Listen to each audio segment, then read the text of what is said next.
Herkese merhabalar. Kanalıma ve mutfağıma hoş geldiniz. Bugün sizlere her evde bulunan malzemelerle kolaylıkla hazırlayabileceğiniz şık sunumlu, çok lezzetli bir kahvaltılık tarif vereceğim. Sizleri çok bekletmeden hemen tarife geçiyorum. Öncelikle tarifimiz için kullanacağımız domatesi ikiye kestikten sonra ortasındaki yeşil kısmını bıçak yardımıyla çıkartalım. Daha sonra ise domatesimizi pişerken ezilmemesi için parmak kalınlığında doğrayalım.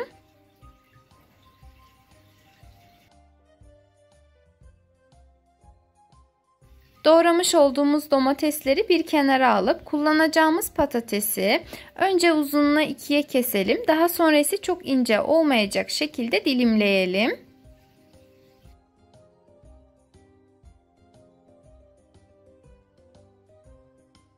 Patatesi de doğrayıp hazırladığımıza göre uygun bir tavayı ocağa alıp içerisine bir dolu yemek kaşığı tereyağı ve 1-2 yemek kaşığı kadar sıvı yağ veya zeytinyağı ilave edip yağı güzelce ısıtalım. Yağ ısındıktan sonra doğramış olduğumuz patatesleri tavaya alalım.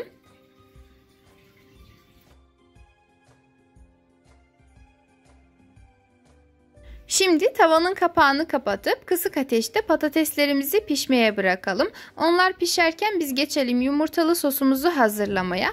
Bunun için 3 adet yumurtayı uygun bir çırpma kabının içerisine alıp üzerine damak zevkimize göre tuz ilave ederek çırpıcıyla veya bir çatal yardımıyla güzelce çırpalım.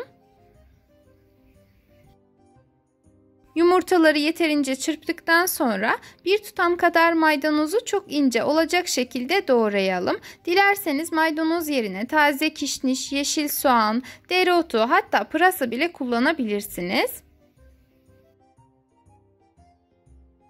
Ve hazır olan maydanozları çırpılmış yumurtanın içerisine ilave edelim. Üzerlerine 100 gram kadar rendelenmiş kaşar peyniri, damak zevkimize göre karabiber,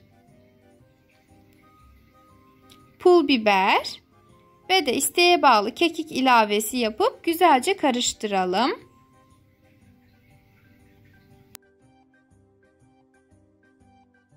Yumurtalı sosumuz artık hazır oldu.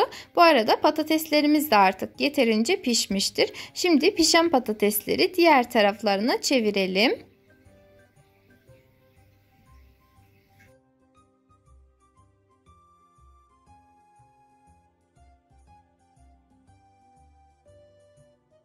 Patatesleri çevirip aralıklı olarak tavanın içerisine dizdikten sonra arada kalan boşluklara önceden doğrayıp hazırlamış olduğumuz domatesleri yerleştirelim. Eğer videomu buraya kadar izlediyseniz herhangi bir sorunuz, görüşünüz, öneriniz var ise yorum kısmında belirtebilirsiniz. Eğer hiçbirisi yok ise bile bana destek olmak amaçlı videomu beğenebilir ve de sevdiğiniz herhangi bir emojiyi yorum kısmına yazabilirsiniz. Domatesleri de dizdikten sonra üzerlerine damak zevkimize göre tuz ilave edip 1 dakika kadar bekleyip domatesleri diğer taraflarına çevirelim.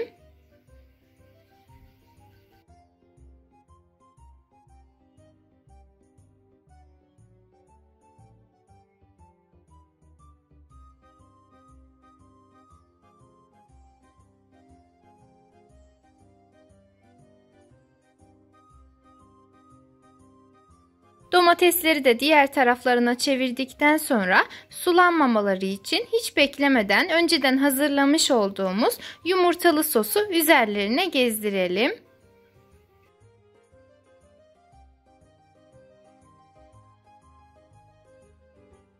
Her tarafının eşit olması için kaşıkla üzerlerini düzleştirelim. Ve tavanın kapağını kapatıp kısık ateşte pişmesini bekleyelim.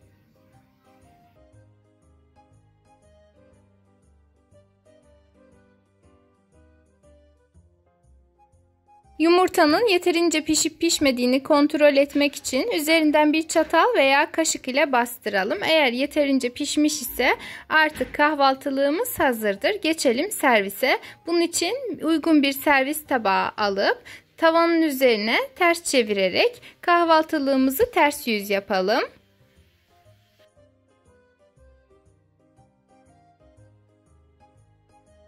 Hem sunumuyla hem de lezzetiyle kesinlikle favoriniz olacak çok lezzetli bir kahvaltılık hazırladık. Umarım denersiniz. Eğer beğendiyseniz videomu beğenebilir, emoji dahi olsa yorum bırakabilir. Hatta aşağıdaki paylaş butonuna tıklayarak isterseniz sosyal medya hesaplarınızda, isterseniz de WhatsApp hesabınızda tarifimi sevdikleriniz ve ailenizle paylaşabilirsiniz. Bir sonraki videolu tariflerimde görüşmek üzere. Kendinize çok iyi bakın. Allah'a emanet olun.